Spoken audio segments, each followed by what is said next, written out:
Mėly broliai ir seserys Kristuje, mėly bendrakeleiviai.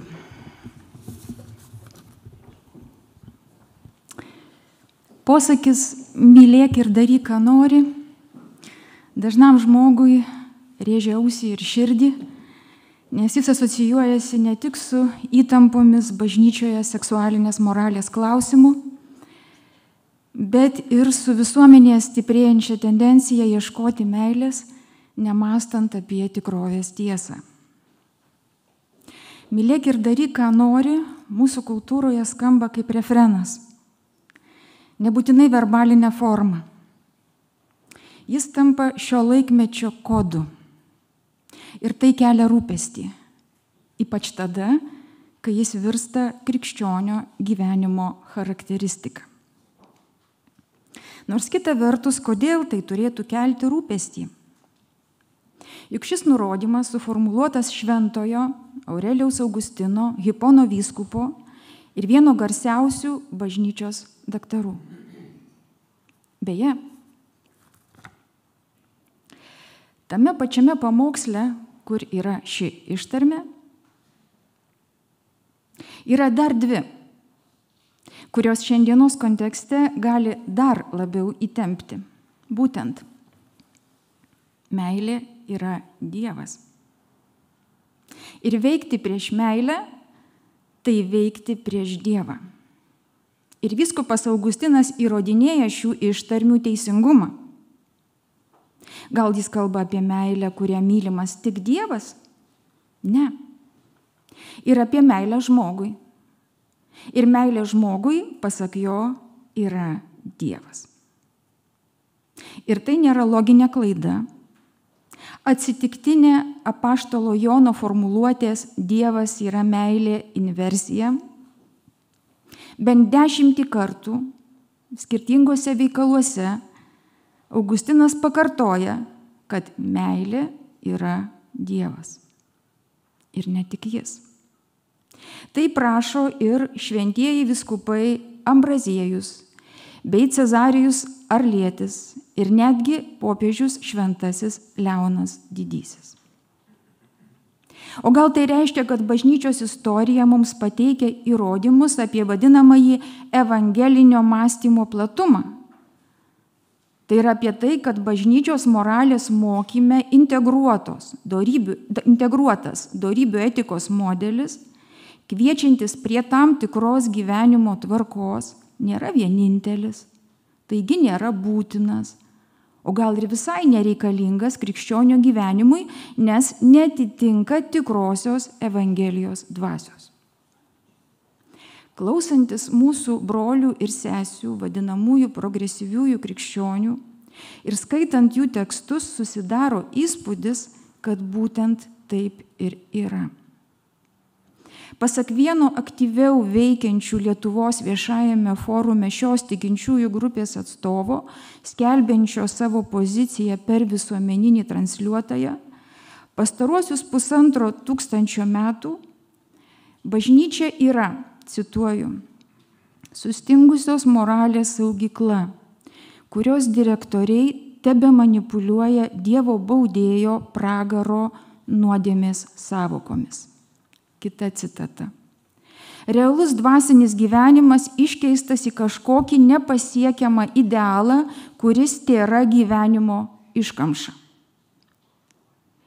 Ištrauka iš kito teksto. Seksualiniai moraliai taikydama represyvumo logiką, bažnyčia siekė žmonių kontrolės. Ir paskutinė citata. Daugybė religijos ir tautos mylėtojų atrodo lyg lunatikai, fosilijas laikantys dabartinio gyvenimo idealais ir pykstantys ant visų, kurie pagal jų fantasmagorinės idėjas atsisako gyventi. Citatos pabaiga. Kaip alternatyva dorybių etikos modeliui yra siūloma Dievo meilės skelbimo ir liudijimo laikysena. Neįmanoma jos kvestionuoti. Tačiau Dievo meilės skelbimas yra siūlomas būtent kaip alternatyva. Tarsi meilė ir tvarkingas gyvenimas galėtų eliminuoti vienas kitą. Beje, studijuojant sinodo dokumentus, susidaro įspūdis, kad jiems būdinga ta pati tendencija. Dorybių etika čia, jei ne eliminuojama, tai bent jau ignoruojama. Taigi atrodo, kad ištarmės meilė yra Dievas ir mylėk ir daryk, ką nori, įvardyja vadinamųjų progresyviųjų krikščionių požiūrio esmę. Pirmiausia, seksualinės moralės klausimų. Jos abi labai taikliai nurodo problemą, kuri yra ne tik viena labiausiai skaldančių tiek katalikų, tiek visas krikščionių bažnyčias, bet ir supriešina visuomenę. Žinoma, jeigu šios ištarmės atsiejamos nuo konteksto, kuriame jas formulavo bažnyčios tėvai, kitaip tariant, jeigu jos suprantamos neteisingai. Susipriešinimas yra rimta problema. Taip pat ir susipriešinimas bažnyčioje. Šiandien mes iš tiesų išgyvename bažnyčios krizę. Manau, galima būtų pasakyti, kad išgyvename krizę dėl meilės.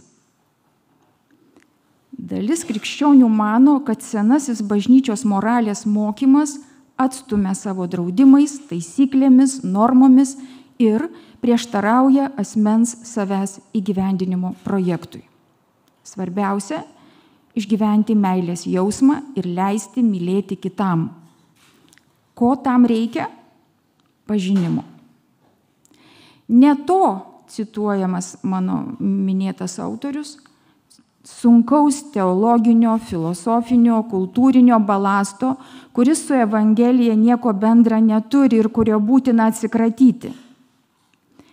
Pasak autoriaus, reikia pažinimo, kuris yra įsiklausimas į žmogaus būseną, įsižiūrėjimas į jo prigimties niuansus ir subtilumus, pažinimo, kuris randasi gilinantis į subtilų ir jautrų sielos gyvenimą ir verčia išvelgti homoseksualios meilės vertingumą. Citatos pabaiga. Šiuose teiginiuose daug teisingų dalykų. Ir vis dėlto kažkas juose ne taip. Būtent pačiame meilės suvokime. Problema ta, kad meilę ir evangelinę meilę taip pat krikščionys supranta skirtingai. Esame susipriešinę dėl meilės. Nors pati meilės esmė prieštarauja susipriešinimui, jos esmė jungti ir vienyti. Ir vis dėlto atrodo, kad šiandien būtent dėl jos visoms krikščionių bažnyčioms kyla skilimo pavojus. Įdomu, kad ir Augustino nurodymas mylėk ir daryk, ką nori, gimė gilios bažnyčios krizės Šiaurės Afrikoje kontekste. Donatizmo ir oficialiosios bažnyčios kovos sąlygomis. Iki ginkluoto susipriešinimo, smurto ir žudynių. Tai buvo rimtas bažnyčios skilimas, kurį Augustinas jautriai ir skausmingai išgyveno. Pats patyrė tyros ir teisios donatistų bažnyčios be jokios dėmės ir raukšlės neapykantą. Sykį per stebuklą nebuvo nužudytas. Augustinas laikomas autoriumi, kurio tekstai tampa ypač aktualūs krizės laikotarpyje. Taigi šiandien jis galbūt galėtų mums pagelbėti. Daugiau nei 20 tekstų buvo parašyta kovojant už bažnyčios vienybę. Augustinui bažnyčia visi Kristų tikintys žmonės. Ne tik dabar gyvenantys, bet ir gyvenę prieš mus nuo teisiojo Abelio laikų ir gyvensiantys po mūsų iki pasaulio pabaigos. Visi jie vienas Kristaus kūnas. Augustinas nepripažįsta jokio separatizmo. Bažnyčios skilimas jam yra gili drama, situacija, kuri neatitinka tikrovės tiesos. Pasak jo, krikščionims skilimai neįmanomi. Kodėl? Nes jie myli. Ne tik savuosius, bet ir kitaip manančius. Tačiau mylėti žmogų reiškia norėti jo išganimo. Ir todėl kartais būtina pagelbėti jam palikti klaidą, o kartais prireikia net prievartos. Ir Dievui jos prireikia, cituoju Augustiną. Pavyzdžiui, Petrui ir kitiems apaštalams pakviesti Jėzui prievartos nereikėjo, o Sauliui prireikė. Numetė ant žemės ir ištiko aklumu. Grąžinti žmogui teisingą kelią ir yra meilė. Toks Augustino samprotavimas šiandienos žmogui yra beveik nepakeliamas. Jis tarsi patvirtina, cituojant kardinolą Ratzingerį, daugelio įsitikinimą, kad krikščionybės istorija yra ne išlaisvinančios tiesos ir meilės plitimo, bet susvetimėjimo ir prievartavimo istorija. Bet Augustino nurodymas mylėk ir daryk, ką nori, su prievarta siejasi tiesiogiai. Jis sako, paskaitykim, cituoju, tėvas muša vaiką, o vagis jį glosto. Argi kalbėdami apie pačius veiksmus, mušimą ir glostymą, nepasirinktume glostymo, o mušimo, argi neatmestume? Tačiau žvelgiant į tą, kuris veikia, matyti, kad muša meilė, o glosto nedorybė. Žiūrėk, ką primygtinai čia pabrėžiame. Žmonių elgesį atskleidžia tik meilės šaknis. Gali būti daugybė iš pažiūros gerų veiksmų, bet jų šaknis nėra meilė, juk erškėčiai taip pat apsipila žiedais. Ir yra veiksmų, kurie atrodo tikrai šiurkštus, netgi žiaurūs, bet drausmei jie reikalingi, jų priežastis meilės įsakymas. Kartą visiems laikams tau duodame trumpą nurodymą – mylėk ir daryk, ką nori. Jei tyli, tylėk iš meilės. Jei šauki, šauk iš meilės. Jei taisai, taisyk iš meilės. Jei tausoji, tausok iš meilės. Te būna vidinė šaknis meilė, iš jos gali kilti tik gėris. Citatos pabaiga. Štai Augustino ištarmės mylėk ir daryk, ką nori kontekstas. Mylint kartais galima net prievarta. Ir čia jis kalba apie evangelinę meilę. Galima jam nepritarti dėl prievartos panaudojimo pateisinimo. Galima nepripažinti jo suformuluoto teologinio jos pagrindimo. Galima kritiškai vertinti jo kovą už bažnyčios vienybę, taikant politinę galią ir fizinę jėgą. Šiandieninė bažnyčia šiais klausimais laikosi kitos pozicijos. Bet argi tame, ką jis sako, nėra tiesos? Jis rašo, broliai, norėčiau, kad nepavargtumėte švelniai laikytis tokio savo veiklos ir mokymo principo. Mylėkite žmones, o klaidas taisykite. Laikykitės tiesos be išdidumo, siekite jos be jokio šiurkštumo, melskitės už tuos, kurių klaidas nurodote ir kuriuos mėginate įtikinti. Citatos pabaiga. Augustino pozicija yra pozicija man rūpi, man brangu, svarbu, man ne tas pats pražūsi tu ar ne. Jis su meile žvelgia į žmogų, bet žvelgia į jį ne tik kaip į tą, su kuriuo dalyjasi žemiškąją bendrystę ir kuriam linki žemiškos sėkmės, paguodos ir sielos poilsio. Jis žvelgia į žmogų kaip į tą, su kuriuo kartu yra pašauktas dalyvauti tobuloje dieviškoje palaimoje. O tai labai daug ką keičia. Jis iš tikrųjų labiausiai bijo, kad brolis nepražūtų ir neprarastų tos galimybės. Tokia laikysena šiandieniniai vakarų visuomeniai yra beveik nesuprantamas svetinkūnis. Bet Augustinui jį ir reiškia sekti Jėzų. Jeigu myli žmogų, o jis klysta, stenkis pašalinti jo klaidą ir dėl to daryk, ką nori. Progresyviesiems krikščionims tokia refreno semantika aiškiai ne prie širdies. Tai laikoma pretenzija, cituoju, kontroliuoti žmonių gyvenimus, nurodinėti, kaip gyventi, auklėti ir kontroliuoti visuomenę. O dabar grįžkime prie bažnyčios tėvų mokymo apie meilę, kuri yra Dievas. Ką Augustinas turi galvoje, taip drąsiai apversdamas pirmajame Jono laiške esantį Dievas yra meilė? Meilė jam nėra vienareikšmė sąvoka. Veikale De Civitate Dei jis rašo apie dvi skirtingas meilės rūšis, kurios formuoja gilią perskyrą tarp žmonių ir padaro juos dviejų skirtingų miestų piliečiais. Paskaitykim, citata. Dvi meilės rūšys kuria du miestus. Žemiškąjį meilė savo, auganti iki pat neapykantos Dievui. Dangaus miestą kuria meilė Dievui, auganti iki neapykantos savo.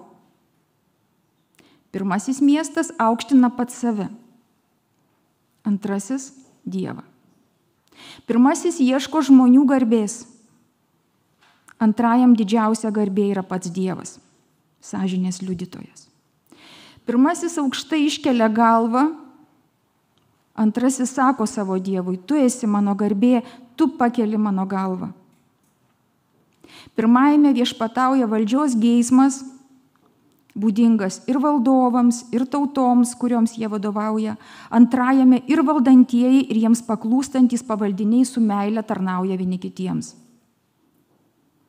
Pirmasis savo iškiliausius žmonės vertina už jų žmogišką galią, antrasis sako savo Dievui, myliu tave viešpatie, mano stiprybė. Citatos pabaiga. Ir vienam, ir kitam miestui būdinga meilė, bet skirtinga. Lotynų kalba vadinama skirtingais vardais – Caritas ir Cupiditas. Meilė tai yra kryptis, vektorius, ją determinuoja jos objektas. Dvi meilės rūšys skiriasi savo objektu. Caritas yra į kūrėją nukreipta meilė, Cupiditas į kūrinius, taigi ir į save. Dangaus arba dieviškąjį miestą kuria meilė Dievui, jo valdovas yra Kristus. Šio miesto pilietis yra piligrimas gyvenantis pagal dieviškus standartus ir jis amžinai karaliaus kartu su viešpačiu. Žemiškojo miesto pilietis, galios trokštantis šio pasaulio valdovas, gyvenantis pagal kūno, o ne dvasios tvarką ir jo laukia amžinasis pasmerkimas. Mūsų svarstymas ragina klausti, kokia meilė yra Dievas. Akivaizdu, kad ne Cupiditas, bet meilė, kurią mylime Dievą. Bet šiai meiliai, pasak Augustino, būdinga tvarka, kurią nurodo didžiojo įsakymo eiliškumas. Pirmiausia, mylėti Dievą ir tik po to artimą. Pirmiausia, Dievas, o visa kita sąryšyje su juo ir dėl jo. Ši meilė yra pati šventoji dvasia. Taip mylėdami mes pasiliekame Dieve ir jis mumyse. O jeigu mylime žmogų, meilė žmogui yra Dievas tik tada, kai ji dalyvauja meilėje Dievui, kai yra meilės jam išraiška.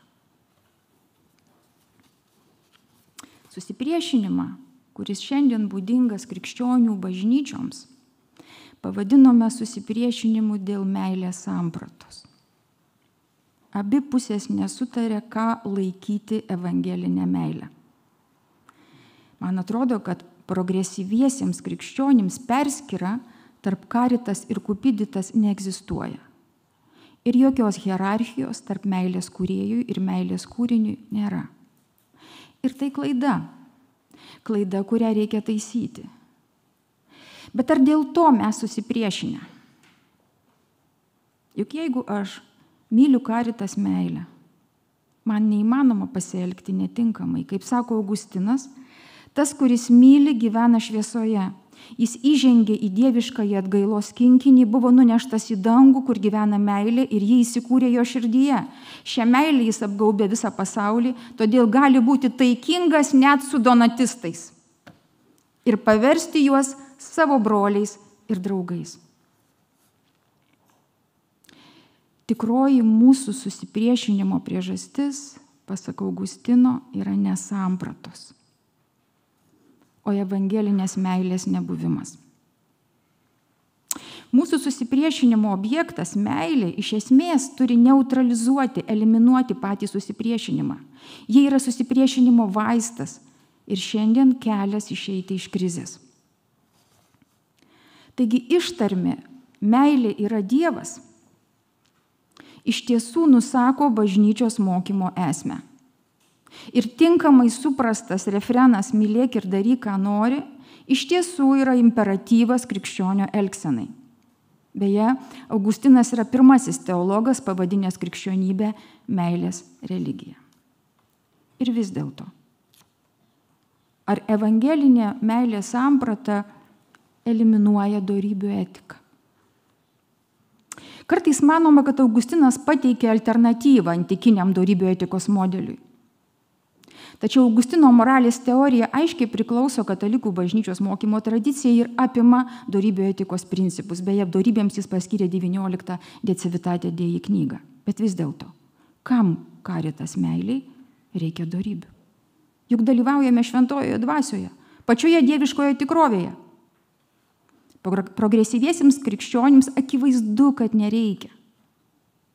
Bet man atrodo, kad jie laikosi tokio požiūrio ne todėl, kad gilinasi į šventąjį raštą, bažnyčios tradiciją, skaito laiko ženklus šventosios dvasios vedami ir taip suprato, kad mylint dorybių nereikia.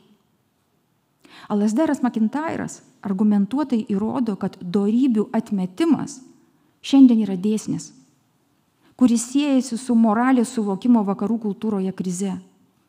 Pasak jo, šiuolaikinėse demokratijose dorybių etika yra nebeįmanoma. Ir jis nurodo, kodėl. Nes paneigtos objektyvios moralės vertybės, įsigalėjo etinis pliuralizmas, vartojamos moralinės kategorijos prarado savo skaidrumą, galiausiai įsivyravo emotyvizmas. Tai analitinės filosofijos teorija, teigianti, jog visi moraliniai sprendimai yra ne kas kita kaip preferencijų išraiškos, požiūrio ir jausmo išraiškos. Kitaip tariant, jeigu teigiu, kad kažkas yra teisinga ar gera, aš nesakau nieko kito, o tik tai, kad aš tai palaikau, man tai patinka. Taigi pažangioji krikščionybė nesako nieko kito, o tik atkartoja vakarų socialinėse praktikose ir institucijose įsitvirtinusią paradigmą.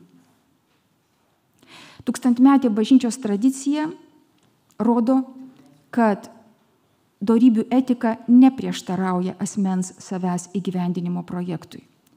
Ji atliepia tikrovės tiesą, kad vien savo buvimu žmogus neturi išsipildymo ir palaimos. Dorybė yra priemonė save išbaigti, ištobulinti tuo būdu, kuris atitinka prigimtį. Nesunkus pančiai ar žmogų laužanti praktika, bet ultimum potencijai. Daugiausia, kuo žmogus gali būti. Ji įgyvendina prigimtinį žmogaus potencialą ir yra pastovi jo kryptis į prigimties išsipildymą. Įgyjamų 4 dorybių schemą, kuri pirmą kartą pasirodo Platono valstybėje ir kurią šventas Ambraziejus pavadino kardinalinę, krikščionybė papildė įlietomis arba teologinėmis tikėjimo, vilties ir meilės dorybėmis. Pasak Maksimo išpažinėjo, žmogus pašauktas per malonę tapti tuo, kas Dievas yra iš prigimties. Taigi krikščioniško žmogaus samprata yra labai šviesi. Ji iškelia žmogui tikslą sudievėti. Kitaip nei šiandieninė vakarų kultūra, su protagorišku principu žmogus visų daiktų matas, tai yra tas, kuris neturi jokios užduoties, jokio tikslo, kuris yra pilnai gyvendintas ir todėl jį reikia palikti ten, kuris yra. Teologinės dorybės suteikia žmogui sukilnintą buvimą, kuris gerokai pranoksta tai, ko jis gali būti pats iš savęs. Jos įgyvendina aukščiausią antgamtinį žmogaus buvimo potencialą.